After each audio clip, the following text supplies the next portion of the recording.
Hey guys, in this video I wanted to update you on where I currently stand on what I think are the top 10 potential Senate flips that we could see heading towards the general election, which is less than half a year away from where we currently stand. There's been some more polls coming out for these Senate matchups over the past handful of weeks, and they've actually been really positive for the Democrats as a whole. That doesn't necessarily mean that trend will hold going all the way to the general election. That's just the snapshot that we have at this point in time. We even had a poll come out today where even in a state like Kentucky, the Democrats are showing very competitive in the most recent poll that came out of that state, and that's one that I don't even have in my top 10. So I actually want to start out with some of my honorable mentions for the top 10, and then basically going from least to most likely of Senate flips. So at the back end of this top 10, it's going to be less than a 50% chance for the flip to occur, and then we're going to kind of trend towards those Senate seats that are kind of in that 50-50 range, and then towards the top of this list, they're Senate seats that I expect to flip to the other party. Now, starting off with those honorable mentions, just right on the top of the list here, we had a poll come out in the state of Kentucky, and it was Amy McGrath, the Democrat in that instance, and she's potentially going to have a tougher primary than people thought that she was going to have originally going against Booker in that matchup. We'll see who ends up going on and being the top of the ticket there for the Democrats in Kentucky, but McGrath in that poll today against McConnell was basically a statistical tie.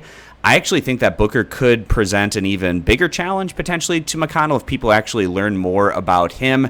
McGrath has had some gaffes along the way. I'm skeptical that she'd be able to win a statewide race in Kentucky, but at least the poll that we got out today showed that she might be able to be competitive. And then also Kentucky, in the 2019 governor's race, the Democrat was able to show that he could win statewide against a very unpopular incumbent Republican. Maybe we get a replay of that in the state in 2020, but the difference here in 2020 is Trump is on the top of the ticket, so he's likely to help carry. A Republican is running in that Senate seat down ballot, so that could be a difference maker. And even if it is competitive, that the Trump factor here is probably going to push the Republicans over the line in that instance. I'm not going to spend this much time on the rest of the honorable mentions here so I can get into the top 10. Some of these other ones would be states like Michigan with John James running against Gary Peters. James a little bit more competitive in 2018 than I thought he was going to be against Debbie Stabenow, but still losing by, I think it was around 6 or 7 percentage points, somewhere in that range. And the polling has been really good for Gary Peters lately, so I think that Michigan is probably still more so in the hands of the Democrats in that instance. South Carolina, we've seen the occasional poll from time to time that's been competitive with the incumbent Republican Lindsey Graham in that one, but not in my top 10. Also, Alaska, it typically goes statewide to the Republicans, but it's not a huge voter base, and things can be interesting from time to time in the state of Alaska, but still likely to go over to the Republicans. And then also Georgia's Senate race that isn't the special election. They have the incumbency advantage with Perdue, who has a decent approval numbers. So that one, it could be competitive, but not in my top 10 at this point in time. So those are some of the seats that could potentially maybe be in the realm of being competitive, but didn't make my top 10 list. So starting off at number 10 here, the state of Texas. Now, in 2018, there was a very competitive Senate race between Ted Cruz, the incumbent Republican, and Beto O'Rourke, the Democratic challenger. Now, this time around, I think that John Cornyn, his incumbency advantage, he's not quite as well known as Ted Cruz, which makes the incumbency advantage not mean quite as much, but he also is sitting on better approval numbers than Cruz was back in 2018, so that's a net benefit to him. And then also, I don't think the Democratic challenger in 2020 is going to be quite as strong of a contender as what we saw from Beto O'Rourke with what he was able to do with record fundraising in that 2018 Senate bid. But then also on the flip side of that, we could see a very competitive presidential race between Biden and Trump. And if Biden was able to make the surprise and win the statewide election, and then also you have to consider Texas, it's trending in a more competitive direction. It's 2 years separated from where we were in 2018 with that competitive race. So maybe the demographics continuing to shift here are making a bit more of a difference. And like I said, if Biden is able to surprise and win Texas, maybe that has a down ballot impact and a surprise Senate flip there. But I'd still give the advantage to the Republicans to continue to claim the state of Texas in an area that's becoming more and more competitive over time. At number 9 here, I have the special election in Georgia. Georgia is also a state that's kind of been trending a bit more to being very competitive. We saw this in the 2018 governor's race, extremely close. Clinton lost to Trump in Georgia by about 5 or so percentage points. And out of all of these southeastern states, Georgia is actually one with the statewide races where they can actually be a bit more competitive, especially with the population center in and around the Atlanta and the suburbs of Atlanta have been trending towards the Democrats, which is making things a bit more competitive. Biden has a potential shot at picking up the statewide race in Georgia, and that can have a down ballot positive impact here on this special election. And the Republican in this instance isn't going to have the incumbency advantage that Perdue is going to have in the other Georgia Senate race. But at this point in time, I'm still giving the lean over to the Republicans to pick that one up. At number 8, I have the state of Kansas. If Chris Kobach wins the Republican primary, then I think the Democrats have actually a decent shot at potentially picking this one up.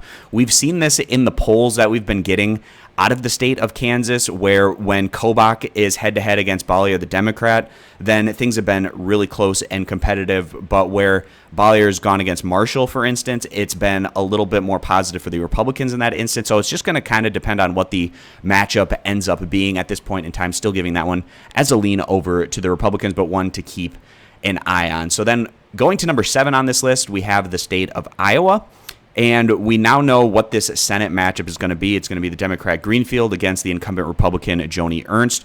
We just got a poll out very recently, and Greenfield was ahead of Ernst by 3 percentage points. The poll prior to that, she was up on Ernst by 2 percentage points. So some positive news there for the Democrats that this matchup is showing that they can potentially pick this one up. And I think this is right on about a 50-50 at this point in time, extremely close and competitive, but this is where I start to see things flipping over to the other side. So since this is number 7 on the list, that means the next 6 races I also have as flips going to the opposing party. So then next that we have here, number 6 is the state of Montana.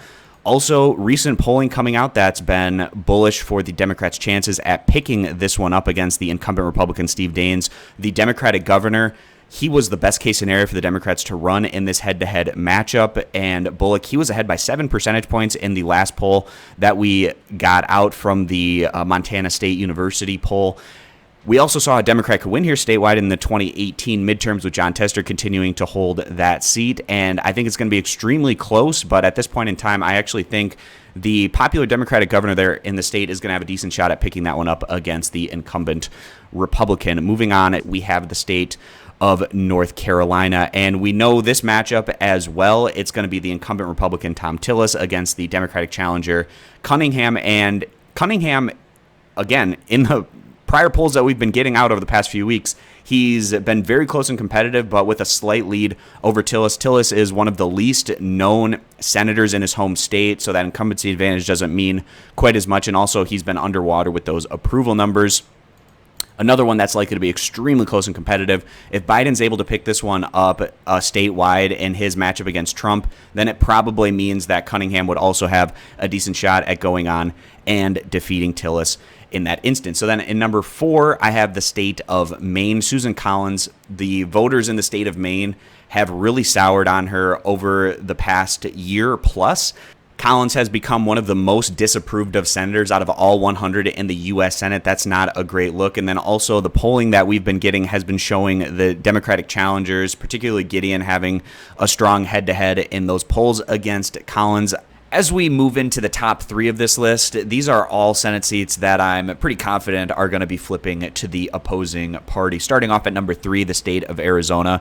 Really early on, I was saying that this is a Senate seat that the Democrats have a great shot at picking up because Mark Kelly, name recognition, he has, the cloud of being an astronaut, very a respected individual. His wife is a political hero in the state, Gabby Giffords. He's been able to fundraise very well, and early on I was saying that Mark Kelly was going to be an even tougher opponent in 2020 for Martha McSally than even Sinema was for her back in 2018, the midterm that she lost in that head-to-head matchup against Sinema. So that's one that I feel is pretty strong at this point to go likely over to the Democrats. And then number 2 on this list, I have the state of Alabama.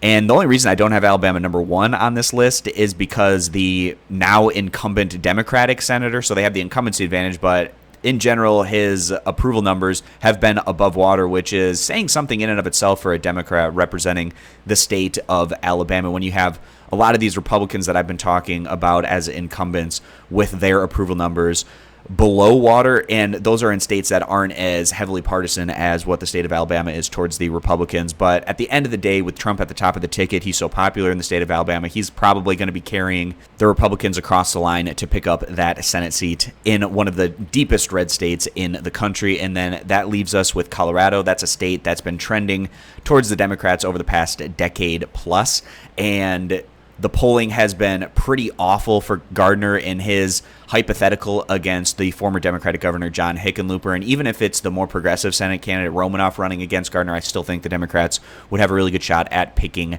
that one up in the state. So those are the top 10 Senate seats that I think could potentially flip here, heading towards the general election, a little less than half a year away from where we currently stand. And this landscape is probably going to continue to change over the course of time. It's looking really good for the Democrats right now. I have it at 52 seats for the Democrats to 48 for the Republicans.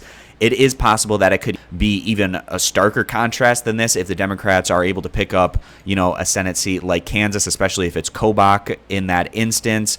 Potentially picking up this special election in the state of Georgia, maybe picking up Texas, maybe also picking up the other Georgia Senate seat, especially if there's a down ballot positive impact. If Biden's able to go on and win the state of Georgia, we just saw a poll today that the state of Kentucky, very competitive in that instance against McConnell. We'll see how that race shapes up. So you can get a situation where you start climbing into the upper 50s with the Democrats, but some of these seats are obviously in more of a dream scenario for the Democrats than what is potentially going to happen, but it's something we're going to have to continue to keep our eyes on, especially if the polls are continuing to trend like we have been seeing them over the past few weeks, which have been really positive overall for the Democrats. So thanks, guys, for stopping by. Consider subscribing, and I'll catch you back here for my next video.